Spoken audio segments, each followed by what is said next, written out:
Bienvenue sur Gone Digital, le podcast dédié à celles et ceux qui font le web à Lyon.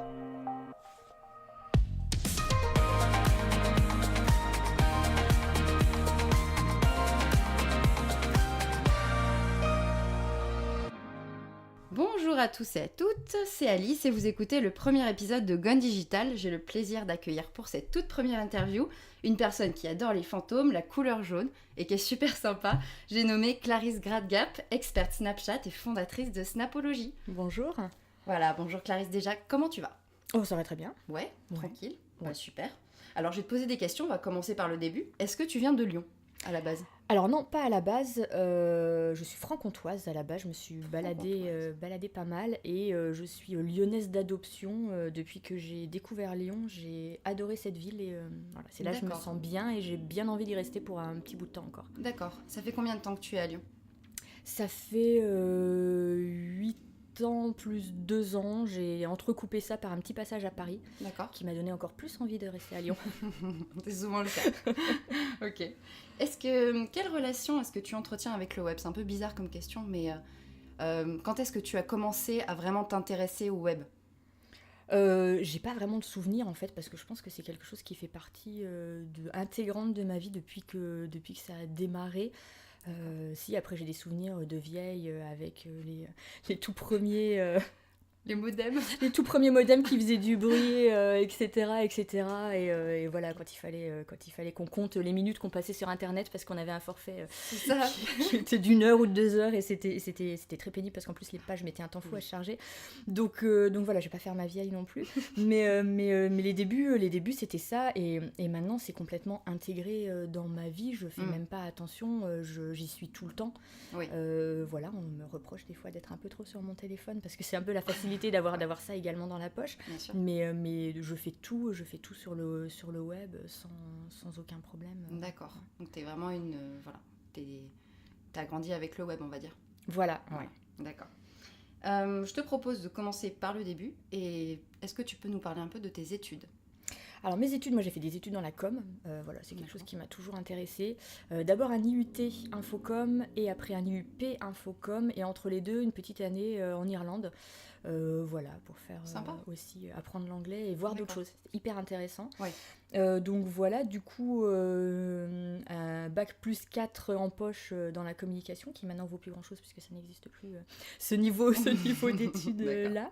Mais voilà, de la communication, des stages et une première approche de la com. À l'époque, moi j'avais une vision très uniquement la publicité, quoi. Ah ok, pour toi la com c'était vraiment c'était la publicité. C'était la pub, c'était la pub à la télé, c'était d'accord. tout ça. Okay. Et moi, mon but c'était de bosser dans une agence de pub. Je me voyais déjà. D'accord. En mode 99 francs, un peu. Un peu, voilà, mais sans la coke. Ok, d'accord. Super. Du coup, t'es partie en Irlande, ok. Et est-ce que tu as fait des stages ? Est-ce que tu peux nous parler d'un stage marquant ? Oui, j'ai fait un tout premier stage. Alors, c'était peut-être pas le tout premier non plus, mais j'avais fait un stage dans une petite agence à Nancy, parce que j'ai fait des études à Nancy également.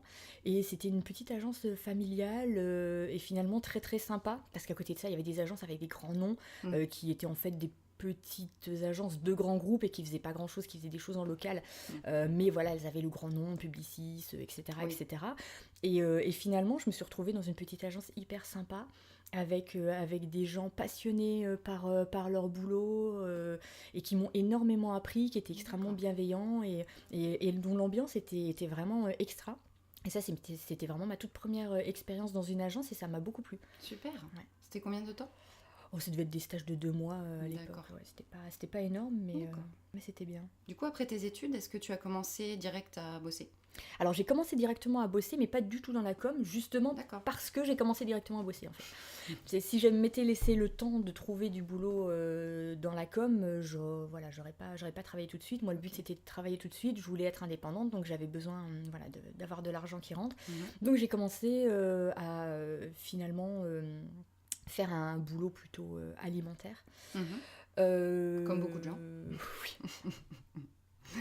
Et du coup, j'étais en réception d'appels pour différentes boîtes. Voilà, j'ai pas fait de l'émission d'appels parce que je pense que c'était encore pire. Mais j'ai commencé comme ça à l'époque, c'était l'annuaire SFR. D'accord. Voilà, chose qui vous viendrait jamais à l'esprit maintenant d'appeler quelqu'un pour avoir des renseignements, un annuaire voilà, téléphonique. Et j'ai commencé comme ça, j'ai bossé pour la Redoute aussi, des choses boulot fun. Des boulots, ouais, franchement c'est hyper dur comme boulot parce qu'on est hyper mal considéré. C'est ça. Et moi je me suis littéralement fait insulter au téléphone, mais régulièrement. Wow, ok. C'était incroyable. Et quand je suis arrivée à Lyon, j'ai continué aussi un petit peu comme ça et j'ai travaillé chez Interflora. D'accord. Et Interflora, on se dit bah c'est bon, les gens ils commandent des fleurs, ils sont de bonne humeur. Non, je me suis fait aussi insulter copieusement sans problème. Comme quoi, dans tous les domaines, on se fait insulter. Ouais, je crois que c'est le poste aussi, et les gens du coup ils ont quelqu'un au téléphone, ils les voient, ils l'ont pas en face, et ils considèrent en plus que c'est quelqu'un qui a pas fait d'études pour faire un métier pareil. Donc ils nous prennent de haut et puis ils se gênent pas trop là-dessus. Donc c'est un métier qui est hyper difficile et qui finalement on apprend déjà beaucoup parce qu'on se rend compte que voilà, ça va pas être drôle. D'accord. Et on apprend à gérer des gens et à rester poli. Oui, ça apprend beaucoup de choses aussi au niveau savoir-être. Oui, carrément. Commencer comme ça, c'est une bonne école finalement. École de la vie. Un petit peu. C'est beau. Du coup, tu as été responsable dans une plateforme d'affiliation et consultante en communication chez Propulseur. Donc ça, Propulseur, c'est ta première boîte, si j'ai bien compris. Alors c'est la première boîte que j'ai montée. Avant, j'ai commencé par des petits... alors après avoir fait cette fabuleuse expérience... Interflora, etc. Voilà, j'ai commencé à bosser un petit peu dans la com, mais c'était que des CDD, remplacement de congé maternité, des choses comme ça, dans des boîtes plus ou moins grandes. Et puis avec toujours ce but de travailler en agence de pub. Et une fois, j'ai réussi quand même à avoir cette opportunité, parce que le problème de travailler en agence, c'est que quand vous n'y avez pas travaillé, on vous dit toujours vous n'avez pas d'expérience. Même les stages, pour eux, ça veut rien dire, parce que 2 mois dans une agence, ils pensent qu'on a fait le café et les photocopies. Ce qui n'était pas le cas pour mon stage à moi, mais en l'occurrence, c'est difficile de prouver. Et donc on me disait sans arrêt ça, non mais vous n'avez pas d'expérience, on peut pas vous prendre. Oui, mais enfin bon, il y a un moment, il faudrait que quelqu'un me donne ma chance. Et cette chance, je l'ai eue finalement en passant de l'annonceur à l'agence. J'ai travaillé chez Bayer ici à Lyon, en remplacement de congé maternité, et quand ça s'est terminé, je suis passée chez l'agence qui était à Paris et qui recherchait quelqu'un justement pour grossir un petit peu ses équipes. Et là j'ai dit banco, je pars à Paris, ça me plaît pas, clairement, c'était pas une ville qui m'attirait pour y vivre, mais pour le boulot, je savais que passer par là, c'était aussi une bonne école. Donc voilà, première expérience dans une agence de pub. Et là, je déchante un peu parce que finalement, c'était pas du tout l'expérience dans la bienveillance que j'avais pu vivre pendant mon stage. C'était une agence un peu plus grosse, où on comptait pas ses heures, où on apprend qu'on a zéro reconnaissance, que ce soit en termes de salaire ou même en termes juste de reconnaissance de ce qu'on a fait. Tant que ça va bien, tout va bien, et puis dès que ça va plus, on se fait éjecter gentiment. Et puis alors quand on tombe enceinte, c'est encore pire. J'ai fait la grave erreur de tomber enceinte. Et c'est une erreur. Pour eux, c'était une erreur. D'accord. À partir de là, voilà, je n'étais plus bonne à rien. Okay. Donc je suis partie à mon congé maternité. Je suis vite rentrée à Lyon parce que de toute façon, le projet, c'était de rentrer à Lyon et de continuer à travailler sur Lyon. D'accord. Voilà, j'ai pris le temps de faire un peu mon bébé et de m'en occuper. Ce qui est une chance aussi de pouvoir se laisser le temps. Et puis après, quand j'ai commencé à rechercher, je me suis encore heurtée à nouveau à ces problèmes de... Il n'y a pas de travail dans la communication, donc on est toujours en train de faire des CDD, avec des périodes de chômage toujours un petit peu longues entre les deux et qui sont un peu démoralisantes. Voilà, jusqu'au moment où je trouve une offre d'emploi pour une plateforme d'affiliation. D'accord. Et c'était du travail à distance. Et là, je dis, au final, de toute façon, plutôt que de me taper les transports et galérer comme ça, pourquoi pas travailler depuis chez moi, c'est pas plus mal. Pourquoi pas? C'est ce que tu n'avais jamais fait avant? Non, j'avais jamais fait, j'avais jamais envisagé de faire ça parce que j'avais une vision très classique du travail, de salarié dans une entreprise. 9h-18h, voilà, exactement, c'était exactement ça. D'accord. Et puis finalement, cette opportunité, je dis pourquoi pas, et puis là, ça fonctionne, et je me mets à travailler depuis chez moi, sauf que c'était pas vraiment du salariat. La personne m'a demandé en fait de me mettre à mon compte. Voilà, en auto-entrepreneur. c'est souvent le problème. Donc voilà, c'est clairement pas légal, mais sur le coup, je me suis dit, bon, bah, je risque pas grand-chose. Le statut d'auto-entrepreneur, il est assez facile à mettre en place, à arrêter. On n'a rien à payer de plus. Et puis au final, lui, ça lui coûtait moins cher en charge. Donc du coup, il m'offrait un salaire qui était plus intéressant que ce qu'on m'aurait offert si j'avais été salarié. Dans une plateforme d'affiliation. Voilà, donc du coup, je mets en place ce statut d'auto-entrepreneur, mais je travaille comme si j'étais salarié avec des horaires, avec un lien de subordination, etc. etc. Tout ce qui fait que du coup, l'auto-entrepreneuriat est illégal dans ces conditions-là. Mais ce qui m'a permis aussi de me créer un cadre et du coup d'être obligée de travailler à heure fixe. Oui. D'avoir un endroit spécial pour moi, parce qu'en plus j'avais le petit qui était en bas âge. D'accord. Donc voilà, fallait qu'il déboule pas chez moi, dans là où je travaillais en plein milieu. Donc voilà, il y avait des règles qui étaient très strictes et qui m'ont permis d'avoir un cadre, ce qui souvent est un peu difficile quand on commence à se lancer en auto-entrepreneur et à travailler depuis chez soi. C'est un peu difficile pour certaines personnes cet aspect-là. Donc moi, je l'ai vécu comme ça, j'avais pas le choix, donc du coup j'avais ce cadre qui était là. Et puis au final, c'est une start-up qui a plusieurs déboires et qui finit, ça finit par s'arrêter avec cette boîte-là. Et puis je me dis, j'ai mon statut d'auto-entrepreneur qui est là. Et tu le gardes. Voilà, j'avais quand même cette envie de faire un peu quelque chose par moi-même parce que toutes ces expériences de salarié n'ont pas été très concluantes. Avoir un patron au-dessus de soi qui n'a pas les mêmes envies, les mêmes ambitions et les mêmes enjeux que toi, au bout d'un moment tu te dis je préfère bosser pour moi-même, quoi. C'est sûr. Et de la façon dont moi je l'entends. Donc j'ai ce statut, il est là et je dis autant continuer, il me reste plus qu'à chercher des clients. Ça a l'air simple comme ça sur le papier. La prospection. Donc voilà, donc je me lance et puis là je commence à monter cette boîte que j'appelle Propulseur et je m'intéresse à cette époque-là de très près à tout ce qui est inbound marketing, stratégie de contenu. D'accord. Parce que j'aime aussi beaucoup ça correspond beaucoup à mon caractère finalement, à ma personnalité. D'accord. J'aime pas du tout rentrer dans les gens, aller les chercher, aller leur imposer des trucs comme pouvait le faire la publicité c'est ça. Un petit peu traditionnelle, alors que là on était sur l'inbound, quelque chose qui est d'attirer les gens à soi en leur proposant du contenu qualitatif, des conseils et des choses informatives intéressantes. Et moi je disais c'est une méthode douce qui me convient bien, je vais essayer de faire ça, je vais attirer les gens, je vais leur donner moi du contenu. Et après, ils vont arriver. Donc, je croyais, et je crois toujours énormément en cette méthode-là de marketing. Cette méthode d'inbound marketing qui s'est beaucoup démocratisée depuis. On en entend beaucoup plus parler, etc.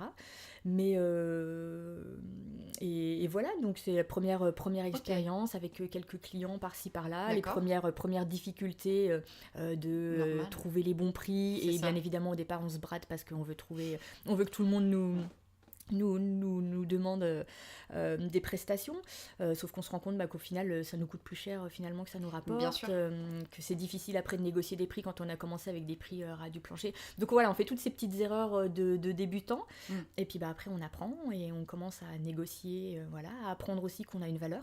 C'est pas parce qu'on est seul que notre travail n'a pas de valeur autant qu'une agence. Moi j'ai eu beaucoup de mal avec ça, à me sentir un petit peu mal à l'aise en me disant oui mais je suis pas une agence, quelle légitimité j'ai, eux ils sont gros, ils sont connus, etc. Donc voilà, c'est des choses comme ça que tous les auto-entrepreneurs peuvent connaître à un moment. Donc voilà, il y a cette boîte Propulseur qui marchouille. Ouais, parce que je peux pas dire que ça marchait, je peux pas dire que ça marchait pas non plus. Ça suffisait pas à me faire vivre avec un vrai salaire, d'autant plus que comme j'avais eu des périodes d'emploi finalement assez courtes, j'arrive très vite à la fin de mon chômage. Donc c'était c'était pas ultra satisfaisant. D'accord. Et puis à un moment je me rends compte qu'en fait c'est moi qui me limite aussi justement avec toutes ces angoisses par rapport à ce que moi je peux apporter et ce manque de confiance en moi. Et en faisant le point je me dis finalement c'est moi qui me limite toute seule et qu'il y a un moment si je veux que ça marche il faut que je m'en donne les moyens, il faut déjà que moi je crois en moi, c'est ça. Que je pense que ça c'est une vraie société, que j'ai tout à fait ce qu'il faut pour conseiller les gens et et que je mérite ma place là au milieu. Puis tu es légitime. Ouais, tout à fait. Et puis se donner les moyens, vraiment à 100%, parce que si tu n'oses pas, parce que tu crois pas trop en toi, bah tu mets pas les moyens derrière qu'il faut, donc forcément ça marche à moitié, et puis finalement ça te conforte dans l'idée que tu n'y arrives pas.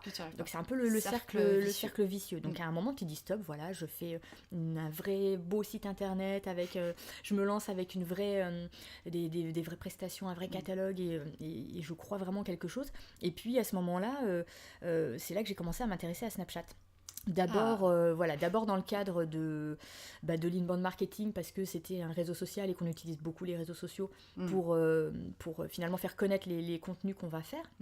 Et puis à titre vraiment personnel, en fait, de curiosité, je vois Snapchat qui débarque et je me dis, bon sang, c'est enfin le premier réseau social complètement disruptif. Complètement. Ouais. Parce que les autres, il ressemble à rien, il arrive avec son côté éphémère, c'est génial, et en même temps c'est hyper flippant parce qu'on se dit, mais quand on est une marque, qu'est-ce qu'on fait avec quelque chose qui est éphémère ? C'est un peu Parce qu'on crée de l'engagement avec ses utilisateurs. C'est à l'opposé de ce qu'on voudrait faire. Nous, on voudrait juste que le message il reste le plus longtemps possible et qu'il s'accroche. Ouais. Et du coup, je dis, mais comment les marques vont faire ? Alors, à l'époque, ça marche beaucoup aux US. C'est ça, pas du tout en France. Tu as commencé en fait à t'intéresser au marché US, tu t'es dit ça marche bien, et entre guillemets, tu as importé le concept en France ? J'aurais bien aimé. J'aurais bien aimé l'importer. J'espère toujours qu'il va. Je pense pas. Je pense pas porter vraiment cette importation du concept. Moi, je pensais que, comme pour toutes les tendances, ça commence aux US et au bout de 2 ans maxi, ça arrive en France. Ça arrive en France, ouais. Parce que voilà, c'est déjà long. Et là, Snapchat, ça n'a pas pris. Ça n'a pas vraiment pris en France. D'ailleurs, toujours pas, j'ai envie de dire, là maintenant. Et moi, j'ai du mal de comprendre parce que du coup, j'ai vécu ça avec l'engouement qu'il y avait aux US au départ, avec cette possibilité de toucher les millennials. Là, ils étaient comme des dingues parce qu'ils savaient bien qu'il n'y avait aucun autre réseau social qui leur offrait ça. Et puis toute cette nouveauté, tout ce qui faisait que finalement, c'était hyper fun, hyper engageant. Complètement. C'est le réseau fun. Enfin, voilà, on peut être créatif, on peut faire des trucs hyper drôles, et puis comme ça reste pas, on s'en fiche en fait. Donc il n'y a pas besoin de faire des images hyper belles, que tout soit nickel. Et au contraire, plus j'allais dire plus c'est moche, c'est pas le mot, mais moins c'est travaillé, plus on bafouille et plus on a l'impression que c'est vrai. Ouais, parce que c'est ça qu'on cherche, c'est d'être authentique. C'est l'instantanéité. Voilà. Mais en fait, c'est rigolo parce que je crois que c'était dans ta présentation, dans ta conférence au Blend Web Mix, il y a une slide que j'adore, c'est un moment, tu mets Instagram et il y a quelqu'un qui est beau en photo, voilà, c'est quelque chose de très travaillé, et à côté t'as Snapchat où il y a la personne qui fait un double menton et qui est complètement... Oui, qui fait exprès de se prendre bien dessous pour montrer son double menton, et c'est totalement ça, c'est vraiment visuellement, c'est tout à fait la différence entre Instagram et Snapchat. Instagram, on prend la photo 15 fois de suite, où on met 18 filtres et on les retouche comme je ne sais pas quoi, alors que Snapchat, on s'en fiche, comme la photo elle va pas rester, on essaye de jouer là-dessus et de rigoler et d'envoyer ça à des gens qui sont proches aussi, parce que c'est le côté, c'est que des gens qui sont proches, donc c'est des gens à qui on fait suffisamment confiance pour envoyer ce genre de choses. On sait que ça va les faire marrer, ça nous fait marrer aussi, et on risque pas grand-chose. Donc après, c'est aux marques par contre de rentrer dans ce jeu-là. Là c'est plus difficile. Il y a des gens qui se sentent très à l'aise avec ça, et il y en a d'autres qui peuvent pas, quoi. Déjà sur les réseaux sociaux, il y a des marques qui n'arrivent pas du tout à ne pas faire purement de la promotion, parce qu'ils n'ont pas compris un peu, ils ont pas compris l'aspect social finalement du réseau social. Donc là, Snapchat, c'est clairement pas pour elles. Mais il y a des marques qui arrivent très bien à utiliser Snapchat justement.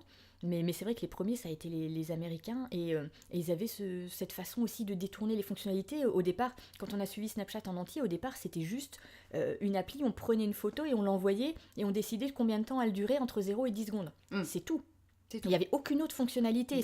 L'appli était hyper simple. À l'interface, pour le coup, personne ne pouvait râler après l'interface qui trouve complètement pourrie. Mais voilà, et c'était juste ça. Du coup, c'était quand même c'était quelque chose de très basique, et au fur et à mesure, ils ont rajouté des petites choses, des stickers, les stories, bien évidemment.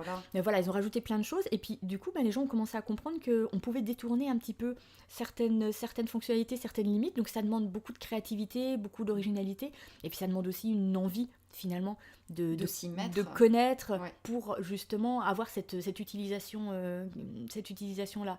Et en France, c'est arrivé à partir de fin 2016.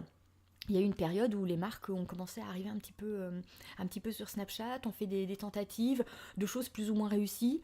Voilà, parce qu'il y en a qui ont voulu importer des concepts qui étaient faits sur d'autres réseaux sociaux pour les mettre sur Snapchat en disant juste bah, Snapchat c'est bien, c'est de la vidéo et c'est pour les jeunes donc il suffit qu'on fasse de la vidéo. Ouais. Et en fait qui se sont plantés. D'autres qui ont fait des trucs un petit peu plus sympas, mais ils n'ont jamais vraiment fait des choses très très originales. Et puis j'ai l'impression en plus qu'ils ont un peu laissé tomber. Oui, c'est ça. Voilà. Les marques, là, en ce moment, on voit plus grand-chose en France qui soit vraiment intéressant. Ouais. Alors après, il y a les médias qui sont arrivés avec Discover. Monde, voilà, parce que les chaînes Discover se sont ouvertes aux médias français. Et là, on est sur quelque chose d'hyper intéressant. Alors, hyper intéressant, ça dépend aussi un petit peu des médias. Moi, je trouve que Le Monde que tu cites, là, c'est le média qui arrive le mieux à tirer parti aussi, de Snapchat, parce qu'ils ont compris que voilà, c'était un lectorat qui était un petit peu plus jeune, certes, mais c'est pas pour autant qu'il faut faire du kikoulol et sortir complètement de sa ligne éditoriale. Alors qu'on a un média comme Paris Match. Je suis désolée, mais quand vous lisez Paris Match dans la salle d'attente de votre médecin ou de chez votre coiffeur ou quand vous allez chez votre grand-mère, parce que typiquement c'est un peu ça le lectorat, vous avez des vieux en couverture qui vous racontent des trucs. Non, mais j'avais fait le parallèle une fois entre le magazine qui était en kiosque, qui était avec Mireille d'Arc, qui était sur sa canne et qui revivait après 2 infarctus et je ne sais quoi. Enfin, on était vraiment sur voilà, un truc un peu dur. Et à côté de ça, la chaîne Discover, c'était Justin Bieber a une nouvelle coupe de cheveux. Ah oui. Et là, on se dit... La ligne éditoriale, elle est pas c'est trop... C'est le grand écart. Voilà. Alors peut-être qu'ils attirent des gens complètement différents sur Discover et c'est intéressant pour eux, sauf que c'est des gens qui n'iront jamais en kiosque acheter le magazine. Je vois pas comment ils font le lien derrière, finalement, entre ces deux cibles. Peut-être que c'est comme c'est un journal papier, ils essayent de se réinventer dans le web et les réseaux sociaux, mais oui, c'est un grand écart de ligne éditoriale. Clairement. Alors après, normalement, ils peuvent monétiser leur chaîne Discover. Il paraît que les chaînes n'arrivent pas forcément à très très bien s'en tirer financièrement par rapport à cette monétisation, puisqu'elles ont le droit de mettre de la publicité sur leur chaîne et elles partagent les revenus à 50-50 avec Snapchat. Donc 50-50. Normalement ça devrait leur faire rentrer certains revenus, mais quand on voit que derrière ils sont obligés d'avoir une équipe d'une dizaine de personnes à temps plein, des graphistes, des motion designers, des éditorialistes, etc., parce que c'est aussi des journalistes de base, ça fait du monde, ça coûte cher et donc du coup c'est pas facile de rentrer dans ses frais. Et moi, ce que j'aime chez Le Monde, c'est que voilà, ils ont toujours la même ligne éditoriale, ils vont parler des choses qui se passent dans le monde et qui sont vraiment importantes, mais en même temps, ils vont avoir juste ce ton un petit peu plus didactique parce qu'ils savent qu'ils s'adressent à des personnes un peu plus jeunes qui n'ont pas forcément toutes les clés en main pour décrypter l'actualité qui se passe autour d'eux. Mais sans les prendre pour des billes. Mais voilà, ils les prennent pas pour des idiots et ils leur parlent pas toute la journée de télé-réalité et etc. Parce que voilà, faut quand même aussi élever un peu le niveau à un moment et se dire que déjà il n'y a pas que des très très jeunes et que même les très jeunes ne s'intéressent pas tous à la télé-réalité.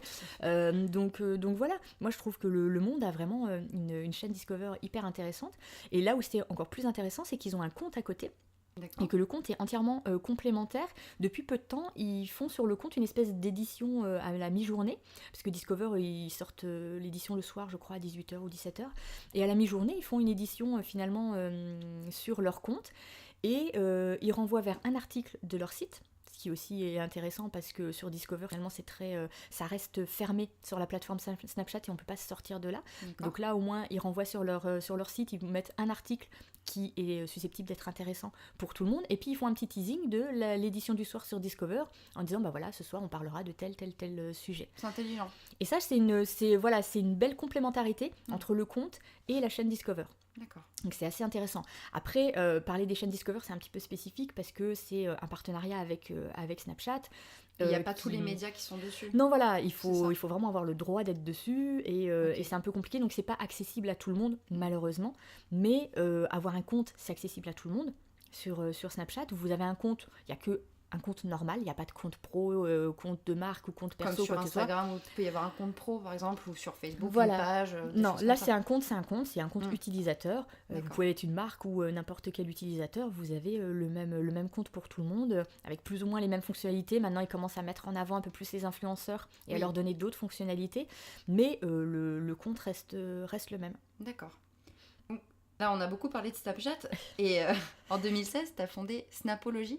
Donc ça, c'est ta... Donc voilà, donc du coup, oui, tout ça C'est pour en ta- revenir à la C'est ça. suite de mon histoire, puisque après Ok. Propulseur, j'ai donc, quand je me suis tournée sur Snapchat, j'ai fondé Snapology. Voilà. Voilà, c'est la fameuse société que j'ai voulu monter derrière.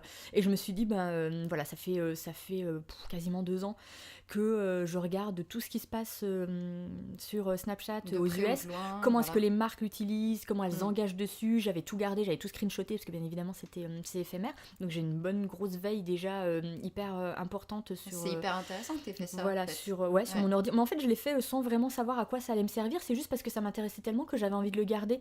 Voilà, pour à titre personnel. Puis au bout d'un moment, j'ai dit, mais enfin, c'est génial. Les marques, il faut qu'elles y aillent aussi en France. Et puis je peux les aider parce que j'ai ce qu'il faut. Finalement, j'ai regardé suffisamment de choses pour avoir un petit peu le Snapchat et la façon de faire sur Snapchat. Donc tu avais déjà voilà, de l'inspiration avec en fait. moi. Ouais. Et ça, je pense que c'est hyper intéressant que tu aies eu ça avant de lancer, enfin avant de conseiller d'autres entreprises. Parce que tu t'es fait ta veille vraiment et tu as regardé, tu as un peu, comment dire, t'as regardé vraiment ce qui se faisait sur Snapchat avant et avant de le proposer aux entreprises. Quoi. Oui, voilà, moi je voulais vraiment savoir comment est-ce qu'on pouvait faire quelque chose. De toute façon, moi quand je suis arrivée sur Snapchat, je suis arrivée vraiment de façon avec toute mon humilité en me disant mais moi je sais pas comment on fait, je sais pas comment vont faire les marques. J'avais pas la moindre idée parce que j'étais comme tout le monde, j'étais avec mon Facebook, mon Twitter, mon machin et je savais exactement comment ça marchait, mais là sur de l'éphémère je savais pas. Et donc je suis venue apprendre vraiment en regardant ce qui se passait sur les autres marques. Et puis voilà, après j'ai regardé un petit peu en France, je dis ah tiens c'est en train d'arriver, cool, ça va être pour nous là, il y a un créneau, il se passe quelque chose, voilà, faut y aller maintenant. T'es arrivé au bon moment, vraiment. Je pensais que c'était au bon moment et puis finalement ça s'est quand même pas mal tassé. J'ai commencé à galérer pas mal, à essayer de rencontrer déjà des agences. Voilà sur Lyon et à leur proposer tes et à leur services, demander déjà est-ce qu'eux ils travaillaient déjà sur Snapchat. Je pensais qu'ils avaient beaucoup de demandes en fait des clients parce qu'ils étaient déjà suffisamment ouverts par rapport à Snapchat et en fait je me suis rendu compte qu'il y avait très peu d'agences qui travaillaient déjà sur Snapchat ou qu'ils n'avaient pas énormément de demandes, qu'il y en avait même certaines qui n'étaient pas vraiment intéressées par Snapchat parce qu'il y a énormément de préjugés autour de Snapchat et étant donné qu'il y a peu de statistiques en plus, donc je pense qu'il y a des agences qui se sont dit non mais on va pas s'embêter à conseiller ça à nos clients, ça va être une vraie galère. Donc voilà, il y avait beaucoup de réticence un petit peu autour de ça. Et puis des marques qui étaient dessus, c'est des marques qui font plutôt leur siège à Paris. Voilà. Essayé de démocratiser ça à Lyon. Mais je me suis dit, Lyon peut a tout à fait sa place là-dessus. On a quand même plein de grandes marques, on a plein de, voilà, on a largement de quoi faire. Et puis en plus, on n'est pas obligé d'être une grosse marque pour utiliser Snapchat. On peut l'utiliser aussi en local avec la SnapMap maintenant qui est hyper intéressante. N'importe quel bar de Lyon peut avoir son compte Snapchat et va ressortir dans les recherches. Donc voilà, c'est une vraie visibilité pour ce type d'établissement en local également. Donc toi tu conseilles vraiment aux entreprises locales de se mettre sur Snapchat pour alimenter leur compte et se faire trouver par la SnapMap? Alors, il y a une façon, oui, de se faire trouver sur la SnapMap. C'est pareil, c'est pas encore extrêmement démocratisé, mais tout ce qui est bar, établissement de nuit, restaurant, etc., qui sont plus fréquentés par des gens qui seront un petit peu plus jeunes et qui vont eux-mêmes poster des choses, qui vont alimenter la SnapMap, parce que c'est ça aussi l'idée, c'est que ce soit d'autres personnes qui postent un petit peu ce qui se passe à l'endroit où ça se passe. Ça peut être intéressant pour eux, mais j'ai pas vu beaucoup d'établissements encore qui vont sur Snapchat. Par contre, il y a des gens qui postent à l'intérieur de l'établissement et du coup, ça fait leur promo. Je sais même pas s'ils sont au courant qu'on fait leur promo sur Snapchat. Mais ce qui est dingue avec Snapchat, c'est qu'il y a plein d'utilisations complètement différentes. Mais personne ne le sait. Les gens ne vont pas vraiment chercher très très loin. Donc il y a de la communication de base. On peut faire de la formation. Moi, j'ai lancé de la formation. C'est ça, c'est Snap Academy que tu as lancé, voilà. Sur Snapchat, c'est la formation à Snapchat sur Snapchat parce que c'est le truc de base. Parce que les gens utilisent Snapchat obligatoirement pour faire leur formation et donc ça les aide quand même à prendre cet outil en main. Et puis surtout, moi je pense vraiment que Snapchat en termes de micro-learning, c'est hyper intéressant parce que du coup on met ça sous forme de story le matin. La personne a toute la journée pour regarder sa story et apprendre sa leçon du jour quand elle veut, au moment où elle en a envie, etc. Donc c'est vraiment bien pour tout le monde.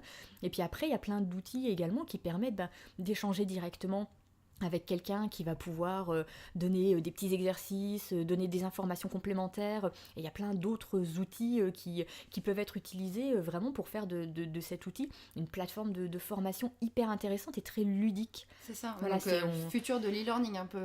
Peut-être, mais vraiment sur du micro-learning, voilà. parce que voilà, clairement, on va pas faire des sessions d'1 heure Oui. à présenter, comme on peut faire un MOOC où on va se présenter devant la caméra et expliquer des choses. Là, il faut vraiment aller sur le côté ludique et apprendre des choses de façon un petit peu plus sympa. C'est un peu comme Le Monde qui fait de la micro-information finalement, parce que Le Monde, quand on regarde les Discover, on s'informe, mais c'est du snack content. Oui, donc, voilà, ça va pas très très loin, mais après si on a envie, on peut aller plus loin, un peu plus loin, s'intéresser à tout ça. Mais c'est vrai que oui, c'est du petit moment où on va trouver l'attention des gens. Snapchat, c'est une appli qui est utilisée environ 25 à 30 minutes par jour, mais les gens y vont à peu près entre 18 et 20 fois. C'est-à-dire que c'est sans arrêt 2 petites minutes par-ci, par-là, ouais. Mais ils y sont tout le temps. Ok. Donc voilà, il faut s'adapter à ces usages-là et je crois réellement que ça peut fonctionner. Donc on peut faire de la formation, on peut travailler pas mal sa marque employeur, ça c'est hyper intéressant, montrer comment ça se passe à l'intérieur d'une société et leur les donner backstage, les coulisses. Et finalement donner envie aux gens de venir y travailler. Ça c'est aussi une partie hyper importante. Et il n'y a pas longtemps, on a commencé à tester des choses sur des événements. Et là, à se dire, finalement, Snapchat, c'est un peu le lien entre ce qui est IRL et le digital. Parce qu'il y a les snapcodes qui permettent de passer de l'un à l'autre. Oui. Donc, on peut, comme ça, faire des jeux et des choses à l'intérieur d'un événement, emmener des gens quelque part pour chercher des indices et les ramener sur Snapchat et les ramener sur d'autres choses, croiser avec des sites internet et d'autres. Enfin, il y a tellement de possibilités qu'on peut s'amuser comme ça. Et première animation que j'ai fait comme ça, c'était sur le Blend Web Mix. Voilà, c'est ce que j'allais dire. Tu as fait un jeu d'enquête, c'est ça, voilà, sur le Blend Web Mix. C'était une enquête policière. Alors bon, sauf que le policier, c'était Horatio. Voilà, c'est ça, Horatio Blend. C'est ça, Horatio Blend. Voilà, que tout le monde aura reconnu Horatio. Des experts bien évidemment avec ses lunettes et c'était vraiment délirant. Le meurtre, c'était un robot de Humano qui avait été démonté pendant la nuit. Donc voilà, c'était fait pour s'amuser beaucoup. Et puis il y avait toute l'enquête à mener. On voyait des indices sur le compte. Après il fallait aller sur d'autres comptes pour avoir d'autres indices. On pouvait se déplacer, donc il y avait toute une mise en scène autour de Snapchat pour cette enquête. Puis il y avait des points à gagner et quand on arrivait à trouver qui était on gagnait des le meurtrier pour le Blend 2018. Voilà, il y avait des points qu'on pouvait cumuler et à la fin on pouvait gagner des places pour le Blend 2018. Mais il y avait d'autres choses également qu'on pouvait faire pour gagner des points. Et ça, tout n'était pas uniquement sur Snapchat, mais cette partie Snapchat était assez intéressante et on s'est rendu compte que les gens se prenaient facilement au jeu, aimaient bien et que quand la cible est beaucoup sur Snapchat, ça peut pas mal fonctionner. Je rappelle pour ceux qui savent pas ce que c'est le Blend Web Mix, c'est un événement sur 2 jours. C'est plein de conférences très intéressantes et des ateliers, un village, et c'est que sur le web, donc le web, et c'est à Lyon. Voilà. Ouais, et c'est hyper intéressant. Oui, pour ceux qui connaissent pas, c'est quand même la conférence lyonnaise. C'est très connu, mais connaître. Voilà, faut connaître. C'est le Blend Web Mix, c'est très connu. Du coup, on a parlé de pas mal de choses, donc Snapologie, Snapcademy, mais tu es aussi intervenante dans des écoles. Alors oui, à côté de ça, j'interviens pas mal dans des écoles, de plus en plus sur Snapchat, et ça c'est génial parce qu'il y a une vraie demande maintenant. Au départ c'était plus sur les réseaux sociaux, sur l'inbound marketing, j'imagine. Voilà, un petit peu plus général. Et puis quand il y a certaines personnes qui ont commencé à être vraiment intéressées en se disant mais Snapchat c'est génial, moi je veux que mes étudiants apprennent Snapchat parce que c'est une super compétence et s'ils sortent de là et qu'ils savent déjà comment on les utilise pour une marque, ils auront ça déjà sur leur CV qui sera carrément bien. Donc j'ai commencé comme ça avec des différents cours. Il y a des petits séminaires des fois qui sont assez courts.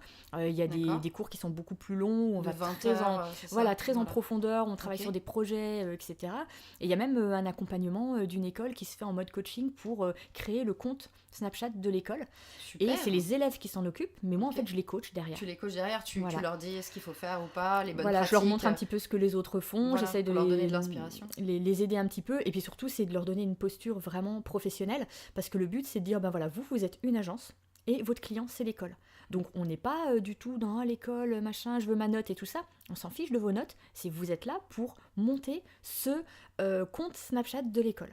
Ok. Et du coup, ils sont comme ça leur permet vraiment de s'immerger dans le monde professionnel. Et ouais. moi, j'arrive vraiment en backup, en coach derrière. Et c'est eux qui doivent trouver tout seuls la solution. C'est eux qui vont apprendre aussi à montrer une présentation d'une stratégie, à la défendre aussi face à un client qui ne sera pas toujours d'accord, qui ne croira pas forcément toujours en ses idées, etc. Oui. Ça, c'est quand même l'aspect qu'on n'a pas du tout en cours et qui manque énormément. Donc, je trouvais que c'était Ok. hyper intéressant. Et puis, c'est doublement intéressant parce que pour une école, avoir ses étudiants qui s'occupent du compte Snapchat, je pense que c'est le mieux. Voilà, il faut pas que ce soit des gens, alors j'allais dire trop vieux, c'est pas du tout péjoratif. Moi-même, je suis déjà trop vieille pour Snapchat par rapport On dit que les gens de plus de 30 ans ne comprennent pas Snapchat. Mais au-delà de 25 ans même, ils sont perdus sur Snapchat. Ouais. Et donc, du coup, c'est vrai, quand c'est des plus jeunes, et puis en plus, c'est des étudiants, ils sont déjà dans l'école, donc on croit plus facilement leurs paroles et ce qu'ils vont en dire que si on mettait quelqu'un qui ferait quelque chose en plus de trop corporate et de super ennuyeux. Oui. Voilà, il faut que ce soit Alors vraiment les jeunes pour les jeunes. Voilà. Ils savent très bien comment faire, donc j'attends pas mal de ça. On n'a pas encore mis en place tout ça, on est en tout début, mais je trouve ça hyper intéressant comme projet. Et du coup, j'aime bien le fait que tu démontes à chaque fois l'idée reçue que Snapchat, c'est fait que pour les ados. Et quand les gens te disent ça, qu'est-ce que tu réponds en général ? Alors voilà, ça c'est vrai que c'est un petit peu compliqué. Souvent, les gens imaginent que c'est des ados, mais vraiment en mode 12-15 ans, quoi. Pas au-delà. Et ils pensent surtout que c'est des choses qui sont pas intéressantes, que c'est juste voilà, les lens avec les petites oreilles de chien et les petits trucs un peu rigolos. Donc ils sont restés sur un aspect très, très naïf et ludique, mais dans le mauvais sens finalement, trop gamin, de ça. Et ils se disent non mais moi ma marque j'ai rien à faire sur Snapchat, enfin voilà, moi je suis sérieux, je suis une marque sérieuse, je suis pas là pour me mettre des oreilles de lapin sur j'ai pas envie en tant que PDG sur de la me mettre tête, des oreilles de lapin. et ils voient pas du tout ce que ça peut apporter à sa boîte, à leur entreprise. Donc voilà, donc déjà la première chose à savoir c'est de voir que par rapport aux chiffres, on est sur une population qui est vieillissante. On est sur du 15-25 majoritairement, avec du 25-35 qui arrive juste derrière en fait. C'est ça, et les gens ne se rendent pas du tout compte non, de les gens ça. se rendent pas compte, les filtres, et puis ils voient que des très très jeunes à chaque fois utiliser Snapchat, où ils entendent que leurs neveux, nièces, cousins, ils sont un peu intimidés aussi par la plateforme. Et ils pensent oui que c'est pas pour eux, et puis quand ils y vont, c'est vrai qu'ils comprennent peut-être pas forcément l'expérience utilisateur qui est un petit peu particulière, parce que c'est vrai que maintenant ils ont rajouté tellement de choses que du coup là faut swiper un peu dans tous les sens, c'est devenu un petit peu compliqué, et puis il y a pas de menu, et puis ils ont pas leurs habitudes, donc qu'il y a sur tous les autres réseaux sociaux. Voilà, sur les autres réseaux sociaux. Donc ils sont perdus, Twitter. Et du coup ils osent pas trop aller là-dessus, alors qu'en fait l'usage il est celui qu'on en fait aussi, quoi. Si on se sent pas à l'aise avec les lens, personne n'est obligé de mettre des lens sur sa tête à chaque fois qu'il envoie une snap à quelqu'un. Voilà, on peut tout faire. Et pour en revenir aux marques, il y a aussi des marques, notamment des marques de luxe, qui sont capables de faire des lens, qui sont des lens extrêmement luxueuses. J'avais montré un exemple justement à ma conférence au Blend, qui était celle de Chopard, qui avait fait une lens hyper qualitative, avec une petite parka très, très jolie qu'on avait sur la tête quand on faisait la lens, et puis quand on mettait la caméra frontale, on était immergé complètement au milieu de la banquise, avec des petits pingouins, etc. Oui, c'était hyper quali, c'était magnifique, et c'était totalement en plus l'univers de communication de la marque à cette époque-là. Donc on était entièrement dans l'univers de Chopard. C'est ça qu'il faut comprendre, c'est que vous pouvez emmener votre univers de marque sur Snapchat, et non pas faire du kikoulol sur Snapchat parce que c'est l'usage. Non, les usages derrière, ils évoluent. Et ils touchent tout le monde. Donc voilà. D'accord. Et surtout l'histoire de penser que s'ils sont trop jeunes, non, les gens ne sont pas trop jeunes, ils sont quand même, commencent à être un petit peu de plus en plus vieux, et du coup c'est aussi des acheteurs potentiels. Voilà, c'est des gens qui ont de l'argent aussi derrière, donc et c'est une cible hyper intéressante de toute façon. Ok. Du coup, tu as réalisé une conférence au Blend WebMix. J'aimerais que tu nous parles un peu plus de cette expérience-là, parce que c'était une des conférences qui a été les plus vues et la plus appréciée aussi. Donc, Alors l'histoire de la conférence, ça remonte à l'année d'avant, où moi ça faisait 2 ans que j'allais à Blend WebMix en tant que visiteur. Et pas en tant que bénévole. Non. Visiteur. Alors ça c'est encore venu après. Okay. Et j'étais en tant que visiteur, et je me suis dit mais moi l'année prochaine je veux faire une conf à Blend. Voilà, C'est un super objectif. c'était un objectif, c'était un vrai challenge avec un gros coup de pied au cul, j'ai envie de dire, qui allait avec, parce que, faut monter sur une scène, il y a 200 personnes qui nous regardent, c'est une grosse conférence, c'est une grosse machine. Moi, j'avais l'habitude d'intervenir de temps en temps dans des petits clubs, des petites assos, des petits trucs, il y avait 30 personnes, ça m'allait bien, c'était déjà pas mal, des fois c'est déjà un petit peu difficile. Un peu intimidant, mais là... Et puis là, j'avais envie de passer à l'étape supérieure, et puis surtout, je me dis que Snapchat gagne à être connu, en fait. Le problème, c'est que les gens ne connaissent pas, ne savent pas tout ce qu'on peut faire dessus, et qu'il faut en parler. Vraiment, il y a gros besoin d'évangéliser. Alors c'est dommage parce que ce serait le boulot de Snapchat normalement de faire ça. Malheureusement, ils ont pas pris ce parti-là. C'est leur choix, mais du coup, moi j'avais envie de faire ça et de me dire, j'ai envie de me prouver à moi-même aussi que je suis capable de monter sur une scène et de tenir une conférence de 40 minutes et d'intéresser les gens parce qu'ils ils ne connaissent pas Snapchat et qu'une fois sortis de là, ils auront une idée un petit peu plus précise de tout ce qu'on peut faire sur Snapchat. Oui. Donc voilà, c'était assez difficile. En même temps, je me suis pas trop stressée au départ dessus. Non, c'est bon, ça va venir. Et puis alors, les 15 derniers jours, là, je dis mon Dieu, on commence à flipper. Là. Mais voilà, il faut vraiment que je leur dise quelque chose d'intéressant. Et puis on commence à se poser aussi des vraies questions sur c'est quoi faire une conf, comment est-ce qu'on fait une conf intéressante, parce qu'il suffit pas juste de leur dire des trucs pour que les gens ils adhèrent derrière. Il y a pas mal de choses à mettre en place. Donc voilà. Mais bon, ce qui a été bien, c'est que le blend organisait des répétitions avec une jeune fille sympathique. C'est moi qui organisait les répétitions. Et je dois dire que pareil, de la même façon, je me suis mis un coup de pied parce que je dis les répétitions, j'ai pas envie. La conf, je vais déjà la faire une fois, j'ai pas envie de la faire pour de faux devant des autres personnes. Ouais. Et puis après, je me dis quand même, ce serait peut-être pas mal. Ça aide un peu. Et puis c'est là qu'on apprend aussi plein de choses et qu'on se dit oui, mais en fait, l'intro de la conf, j'avais pas pensé, mais je peux pas débarquer sur scène et puis commencer mon truc. Bonjour. Voilà. Voilà. Et c'est vrai que j'avais pas pensé à tout ça et d'où l'idée après qui m'est venue de dire tiens, je vais faire une vidéo pour démarrer, ça a super bien marché. avec une petite musique qui fait bouger tout le monde de la fesse droite. Et là je me suis dit ça va, là je vais les tenir. Et puis surtout l'idée première de démarrage de cette conf, c'était de les mettre en face de leur non-connaissance de Snapchat, gentiment bien évidemment. Et donc l'idée c'était ça, donc c'est pendant que la vidéo tournait et qu'il y avait plein d'exemples de tout ce qu'on pouvait faire sur Snapchat, il y avait une musique de Queens of the Stone Age d'ailleurs, qui tournait derrière. Et puis à un moment je coupe la vidéo et je dis est-ce que vous connaissez la musique? Si vous connaissez pas, comment est-ce que vous auriez pu connaître cette musique? Alors là tout le monde me dit Shazam bien évidemment parce que tout le monde connaît Shazam, mais je leur dis non, on parle de Snapchat, qu'est-ce qu'il y a sur Snapchat? Et alors là tout le monde se regarde dans l'assistance et il y en a pas un qui connaît la réponse, et je savais très bien que c'est une fonctionnalité qui est très méconnue finalement des gens. Complètement méconnue. Et donc en fait Shazam existe sur Snapchat directement, et en appuyant le doigt sur l'écran d'accueil pendant longtemps, et il va écouter la musique et il va donner le titre en passant par le fameux Shazam. Vous le saurez maintenant. Donc voilà, vous pourrez essayer. Clarisse, elle vous a dit, on peut utiliser sur la musique. Et donc l'idée c'était ça, c'était qu'une fois que les gens, je leur avais prouvé par A plus B qu'en effet il y avait des choses qu'ils ne connaissaient pas, du coup ils étaient peut-être plus aussi ouverts d'esprit en disant je vais peut-être apprendre des choses finalement à cette conférence, je vais peut-être un peu laisser tomber mes idées reçues, et c'est peut-être plutôt pas mal.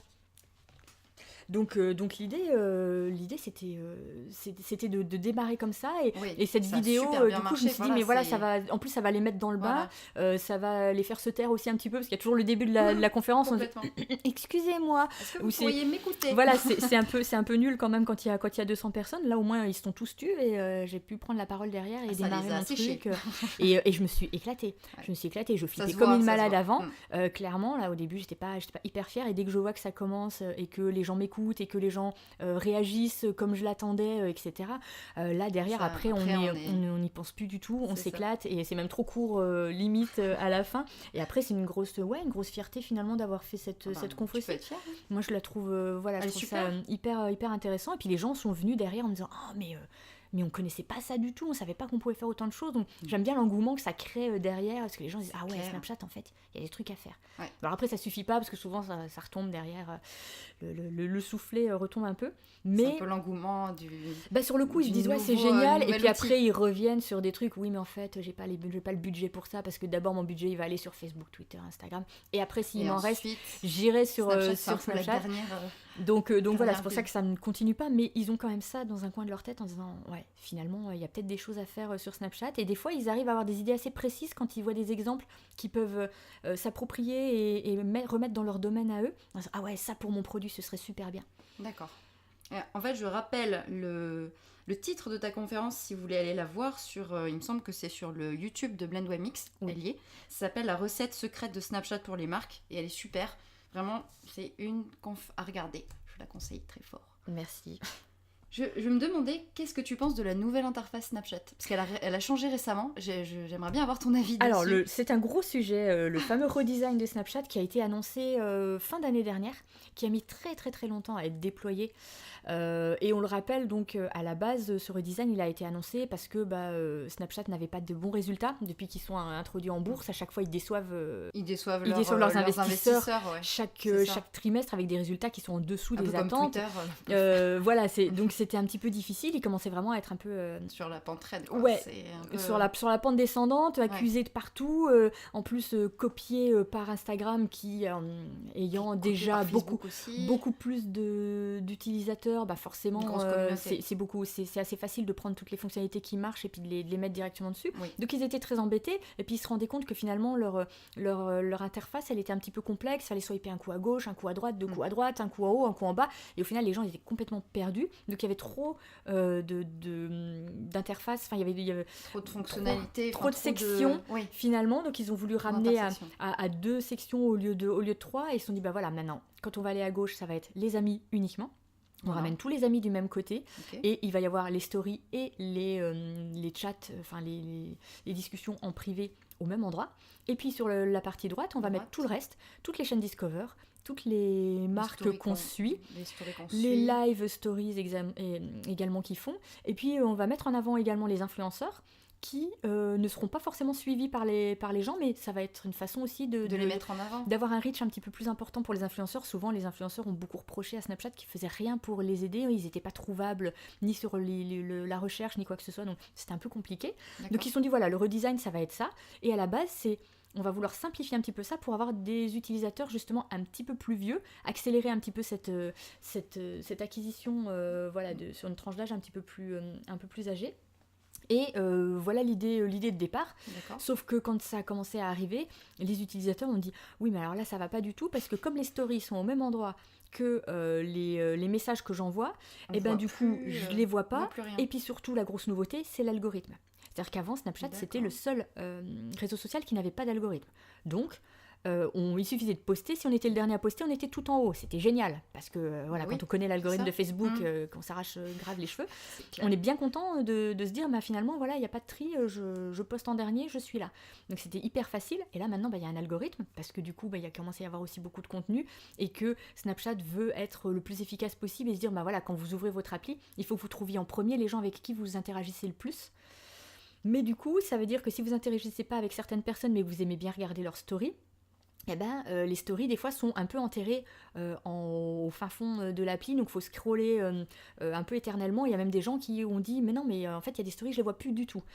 Donc alors, c'est faux, non. Et il me semble qu'on voit quand même les stories qu'on suit. Je pense que normalement toutes les stories devraient apparaître sur ce panneau, mais c'est vrai que on n'a peut-être pas envie de le scroller indéfiniment si on a beaucoup d'amis. Donc voilà, ils ont énormément râlé à propos de ça parce qu'eux ils s'y retrouvent plus.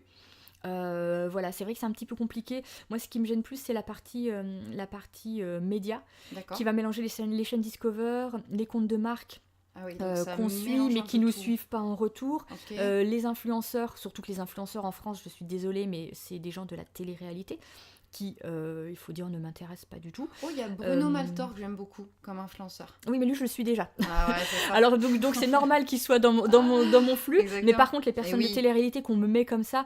qu'on impose, en fait. Voilà, pour me les faire connaître, moi, ça me sort un peu par les trous de nez, malheureusement.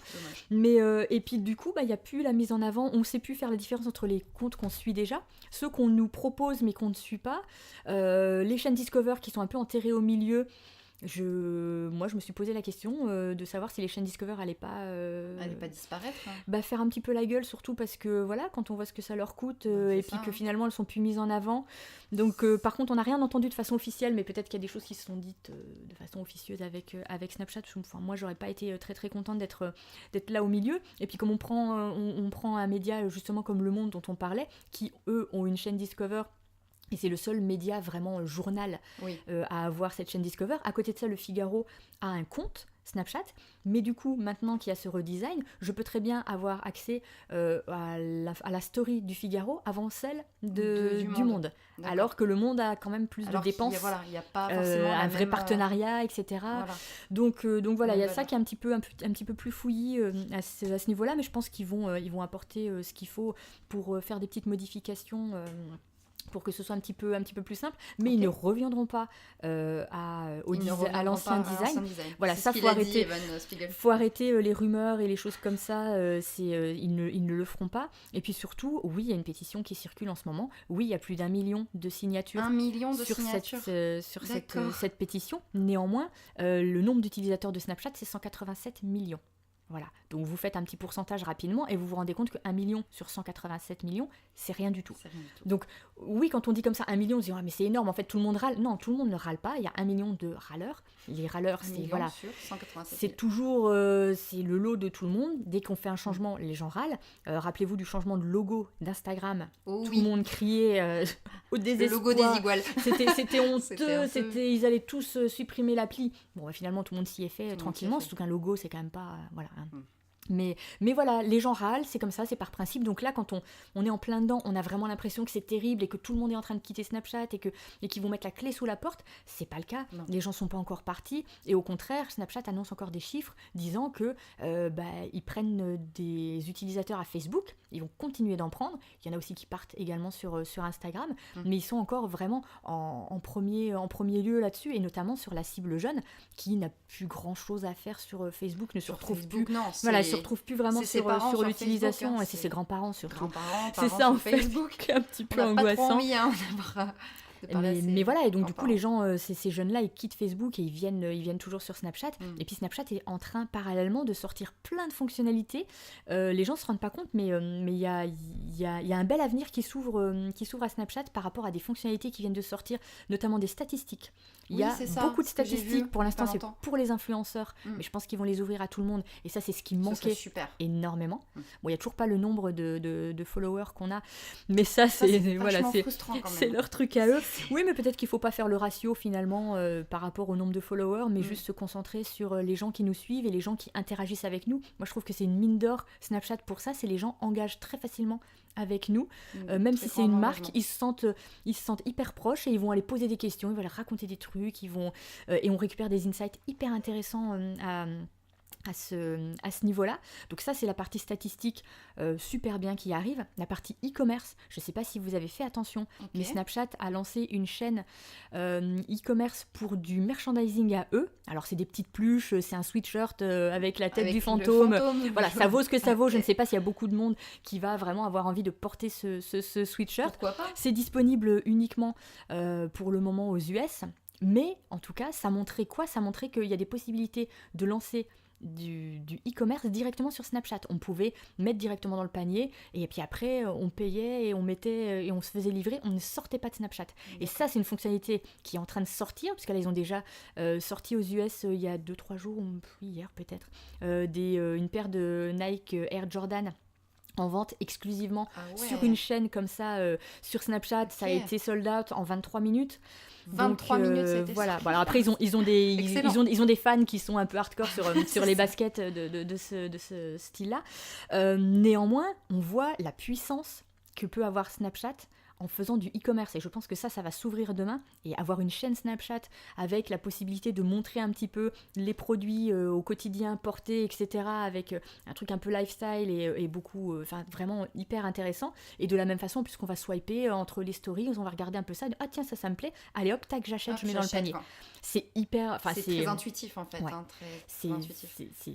Moi je trouve que c'est hyper proche, ça va être une nouvelle façon de vendre des produits, et il y a comme ça plein de fonctionnalités aussi qui arrivent. y a tout ce qui est réalité augmentée. Oui. L'air de rien, les Top, lens ça. 3D qu'on peut faire nous-mêmes avec le Lens Studio, c'est hyper simple, n'importe qui, même sans avoir de connaissances en graphisme, peut faire des lens là-dessus, et avec un petit peu d'imagination, on peut faire plein de choses, c'est gratuit. Vous faites vos lens, vous les soumettez, et quand ils vous donnent l'accord, vous avez le petit snapcode et vous pouvez l'utiliser n'importe où, n'importe quand. Donc ça, Génial. c'est juste génial. Et maintenant, ils sont même en train de lancer aussi les lens qu'on pouvait mettre sur le visage. Ok. Et là, on va pouvoir les customiser. Pour l'instant, c'est de façon personnelle, c'est-à-dire que si demain, je fais mon anniversaire et que j'ai envie de faire une lens spéciale anniversaire avec des petites oreilles de chien d'une certaine façon, alors c'est juste une customisation De ce qui sur des existe choses déjà. qui existent, parce Donc que voilà. c'est une technologie quand C'est même qui est normal. hyper complexe. Mais pour l'instant, je peux faire ça. Alors pas en France, bien évidemment, c'est toujours lancé aux US. Moi, j'attends toujours que ça arrive, mais ça va arriver. ouais, Et ça montre forcément. surtout les possibilités qui sont juste infinies. Et moi, je vois une énorme accélération en ce début d'année de Snapchat, qui de toute façon n'a pas le choix, parce qu'elle est prise à la gorge par Instagram qui va tout copier derrière. Mais au moins, Snapchat innove. Voilà, c'est un truc. C'est le réseau social qui innove le plus. Et ils en ont sous le pied, et ils peuvent encore nous surprendre avec pas mal de choses, parce qu'ils sont capables d'avoir des idées. Je rappelle quand même que les stories, c'est Snapchat. C'est l'idée du siècle, j'ai presque envie de dire, qui a été reprise partout. Vous pouvez pas aller sur Mais aucun même réseau Google, social. ouais. Oui, voilà, Même tout le monde. Google le reprend. Tout le monde reprend Tout le monde ce reprend. format WhatsApp, de stories. Il y en a Facebook. partout, mais ça a été inventé à la base par Snapchat. On Et n'oublie ça a pas. été la vision d'Evan Spiegel, qui peut avoir une vision un petit peu discutable sur certains aspects, surtout qu'il veut vraiment tout gérer lui-même dans la société, donc c'est peut-être un petit peu difficile, et puis il y a peut-être des aspects sur lesquels il est moins bon que d'autres, faut l'avouer aussi, mais en tout cas là-dessus, les stories, c'était sa vision, et il en a fait Ça a quelque très bien marché. chose de génial. Mais le problème, c'est que maintenant on oublie un peu que les stories c'était Snapchat, C'est et ça. il y a les stories Insta qui arrivent un petit Qui peu. mange un peu les stories. Voilà, donc Snapchat. c'est un petit peu la guerre, mais je pense que Snapchat va rester très très longtemps encore, et va nous proposer des choses hyper intéressantes Innovantes. et À différentes. suivre. Oui, Suivre de très près. totalement. Ouais. Ok. Je vais me demander, est-ce que tu as des outils fétiches ou des logiciels que tu utilises dans ta vie de freelance ou par rapport à ton travail dans l'inbound marketing ou Snapchat? Alors, il y a des outils de base pour les réseaux sociaux. J'ai envie de citer Buffer, Hootsuite, des choses comme ça pour Des outils de permettre marketing automation. voilà, d'automatiser un petit peu ses publications sur les réseaux sociaux. Il y a pas grand chose qui existe comme outil sur Snapchat, parce qu'ils ont une API qui est pas très ouverte, et quand elle est ouverte, et ben après ils changent, etc. Donc c'est un petit peu difficile, mais il existe quand même des outils, mais qui sont du coup très très chers, qui permettent de poster en avance, enfin de programmer une publication, ce qui peut être pas mal, parce que ça c'est un petit peu pour difficile. les marques, ça peut être intéressant. Ouais, d'être toujours là au moment où on veut poster. Donc là c'est un petit peu, c'est pas mal. Et puis ils avaient aussi pas mal de statistiques qui proposaient, mais bon, vu que Snapchat est en train de développer les statistiques, ça risque d'être un petit peu un petit peu mort dans l'œuf. Mais voilà, après en outils j'aime bien les petits Trello, oui, voilà, les Slack des Slack aussi. Alors, en étant toute seule, j'ai envie de dire que c'est pas forcément l'outil idéal, mais je travaille dessus quand je suis avec des équipes, sur du bénévolat, sur des associations, sur des choses comme ça. Quand il y a besoin d'équipe, je travaille beaucoup sur Slack. En parlant de ça, je voulais parler parce que tu t'investis beaucoup dans l'écosystème web lyonnais. Notamment, tu as été bénévole, et tu es toujours bénévole au Blend Web Mix. Oui. Ok. Tu as fait un workshop avec Girls in Web aussi. Alors, Girls in Web, je suis bénévole également. Bénévole Girls in Web, tout à fait. Le bénévolat, moi, j'ai commencé dans une association qui s'appelait Profil en Or. Qui mettait en avant, avec Régine Michalon, qui mettait en avant les profils dans la communication. Voilà, c'était hyper intéressant. Cette association malheureusement n'existe plus actuellement, parce que voilà, Régine est partie également sur d'autres projets assez fascinants. Elle a monté sa start-up aussi dans l'économie collaborative, elle. Et ça, c'était ma première expérience finalement en bénévolat dans une association. D'accord. Et ça m'a bien plu, surtout parce qu'en fait, on se rend compte qu'en donnant du temps comme ça, on prend également beaucoup. On rencontre des gens qu'on n'aurait pas eu l'occasion de rencontrer. On peut aussi aller rencontrer d'autres personnes en essayant d'aller les interviewer dans le cadre de cette association, d'aller leur poser des questions, etc. Donc c'est toujours hyper intéressant d'avoir le cadre d'une association pour pouvoir rencontrer du monde et voilà, aller un peu à la découverte de tout ce qui se fait un peu à Lyon. Et donc après ça, il y a eu Girls in Web qui moi m'a intéressée parce que c'est un mouvement de filles, mais qui sont pas c'est pas du féminisme hardcore comme on pourrait reprocher à certaines personnes. Et du coup c'est juste mettre en avant les femmes qui sont dans le web, parce qu'il y en a aussi beaucoup. C'est des profils qui sont un peu moins connus, des fois elles sont un peu pas très nombreuses dans des profils très tech. Et puis il y a toujours ce problème, oui, de mettre en avant des femmes par rapport aux hommes. On a tendance à prendre des hommes un petit peu partout. Maintenant, c'est devenu un problème auquel les gens sont beaucoup sensibilisés. Blend Web Mix a fait beaucoup pour justement avoir la parité des speakers dans un événement purement web. Et de plus en plus, on sent que les gens ont envie de tendre vers cette parité, et c'est en train de rentrer dans les normes. Donc ça, c'est assez intéressant. Et puis voilà, avec Girls in Web, en plus, on rencontre du monde, on fait des workshops, on fait des ateliers, on apprend plein de choses, on s'entraide. C'est hyper intéressant. C'est Tiffaine Frugier qui est à la tête de Girls in Web, et qui est une nénette qui bouge énormément et qui fait plein de choses. Super dynamique. Voilà, dans plein de domaines. Et ça, c'est cool, voilà, d'avoir cette dynamique-là avec Girls in Web. Et puis après, du coup, je me suis retrouvée aussi à Blend Web Mix l'année dernière, à m'occuper un petit peu de la communication de Blend. Et puis cette année, je rempile parce que c'est juste une expérience humaine hyper intéressante, avec des gens super sympas. Enfin, vraiment, moi, je m'éclate là-bas. Oui, c'est génial. On y va pour faire avancer le Blend, mais en même temps, on se surprend à vouloir y aller pour se marrer un peu avec des potes, quoi. Parce qu'il y a toujours quelque chose qui se passe, et c'est toujours hyper bien. Et en même temps, on fait avancer comme une énorme machine, parce qu'on met en place ces 2 jours de conférence qui sont juste énormes. Donc 1800 personnes sur les 2 jours là, c'est énorme. À la Cité des Congrès, c'est un gros challenge à porter. Et puis cette année, par contre, je me suis dit, plutôt que d'être dans la com, parce que la com, j'en fais toute la journée, je ne fais que ça, c'est peut-être l'occasion justement de faire un petit peu autre chose. Et donc je ne sais pas si je peux le dévoiler là pour le moment, mais on a en projet de faire un off de Blend, donc voilà, qui serait quelque chose qui serait en plus qu'une soirée, plein d'événements qui seraient en dehors de Blend, pour faire aussi vivre un peu l'écosystème lyonnais. Voilà, même autre que web, on a envie que ce soit le vrai mix, comme ils aiment le dire. Donc voilà, il y a plein de choses à faire, plein de choses à porter, puis ça me permet d'aller voir peut-être d'autres structures et de faire d'autres choses encore cette année. C'est top. On arrive au bout du podcast, et j'aimerais te poser 2 autres questions. La première, c'est: est-ce que tu peux nous donner une ou plusieurs bonnes adresses à Lyon ? C'est un peu plus personnel, mais... Alors oui, des bonnes adresses à Lyon, il y en a pas mal. Je vais commencer par la petite boulangerie devant laquelle je suis passée ce matin. Elle m'a rapporté des petits bouchons lyonnais. Très bon. Voilà, c'est l'atelier du boulanger qui est sur le plateau de la Croix-Rousse, qui fait ces petits bouchons lyonnais qui sont juste une tuerie. Et donc voilà, que je t'ai amené pour qu'on puisse grignoter, mais hors podcast, pour pas qu'on ait la bouche pleine. Donc ça, c'est mon côté gourmand. Côté gourmande aussi, par rapport à la pâtisserie Bouillet. Ah oui. Voilà, qui est également sur le plateau de la Croix-Rouge. Je suis désolée, je suis croix-roussienne, donc j'ai mes petites adresses là-bas. C'est juste incroyablement bon. Donc voilà, j'adore. Ils ont sorti une petite boutique qui s'appelle Goûter, donc c'est juste pour le goûter. Moi, je suis une grande adepte du goûter, comme les enfants. Donc voilà, ça c'est aussi une de mes bonnes adresses. J'aime bien Hopstore, qui est en bas des pentes, qui font des planches. Alors c'est dans un autre domaine, mais qui font des planches de charcuterie aussi, avec des frites et des trucs, et qui vous emmènent une caisse de petites sauces pour agrémenter les frites, qui sont dans tous les sens. Et voilà, les enfants adorent aussi. Et je suis obligée de parler de Tatware. de bonnes adresses de tatoueurs. Il y en a beaucoup à Lyon. Voilà, il y en a beaucoup à Lyon et j'ai mes petites préférences. Je dois citer Black Bernie, voilà, qui est une fille hyper sympa, en plus d'être une très bonne tatoueuse, qui était présente à Blenwem Mix. Voilà, on avait fait un truc l'année dernière. Tout à fait.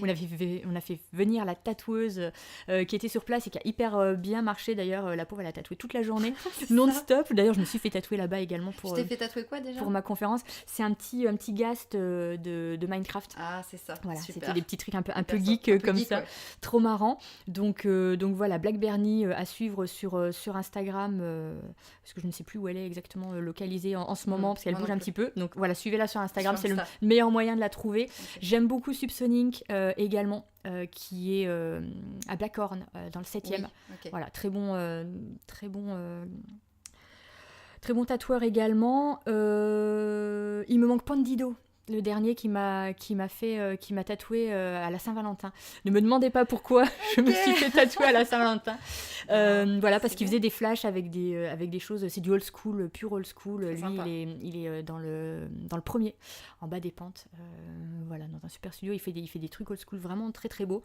Donc voilà, pour une petite sélection de tatoueurs. Gastronomie et tatouage. Gastronomie et tatouage, voilà, c'est ma sélection lyonnaise. C'est au top. Ok.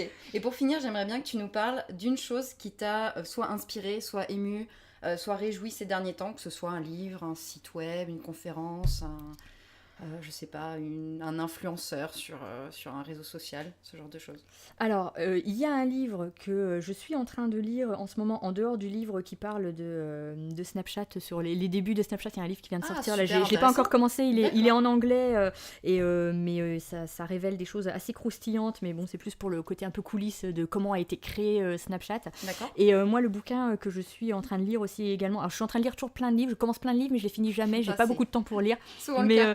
Voilà, c'est terrible, mais ce livre m'a vraiment inspiré. Ça s'appelle Le Guerrier Pacifique, de Dan Millman, et c'est une expérience, c'est un voyage initiatique, mais un voyage intérieur en fait. C'est pas un truc où on voyage dans tous les pays du monde pour apprendre des choses. On apprend des choses en se connaissant mieux soi-même, et c'est quelque chose qui est hyper intéressant. Voilà, qui me parle énormément. J'ai beaucoup aimé ce livre. Ouais. D'accord. Ouais. Le Guerrier Pacifique. Le Guerrier Pacifique, okay. Voilà, que je recommande donc. C'est un peu toi, t'es une guerrière pacifique. C'est peut-être un peu ça, ouais. C'est peut-être un peu ça. Je trouve que et non, il y a une citation, en fait, moi j'ai connu ce livre par une citation qui disait « Il n'y a pas de moment ordinaire ».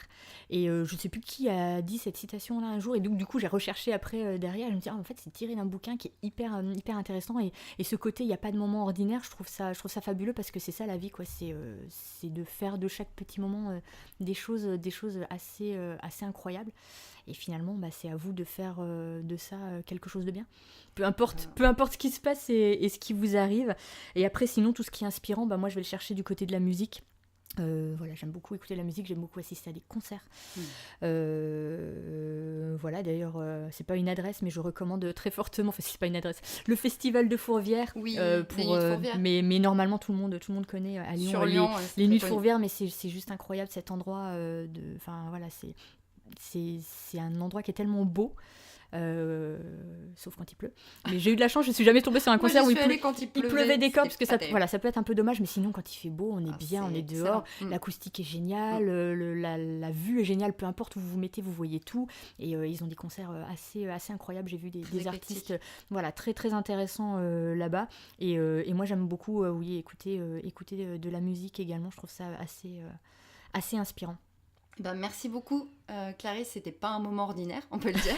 J'espère. On peut dire ça. C'était la première invitée de ce podcast, et on souhaite une longue vie à Snapologie. Si vous voulez en savoir plus, vous n'hésitez pas à aller sur snapologie.com, c'est bien ça ? Oui. Le Facebook, c'est Snapologie aussi. Le Twitter, c'est @snapologie, ou ton compte, c'est Clacla, il me semble. @clacla, voilà. Clacla. Ouais. Et Snapchat, c'est snap-6 marketing. Voilà, comme ça, vous me trouvez partout. Vous me trouvez partout. Merci beaucoup. Merci à toi, et puis longue vie à ton podcast également. Merci, je suis beaucoup. Hyper contente d'être la toute première. Voilà, hâte d'écouter ça et la suite, bien évidemment. Super, au top. Bonne journée à tous.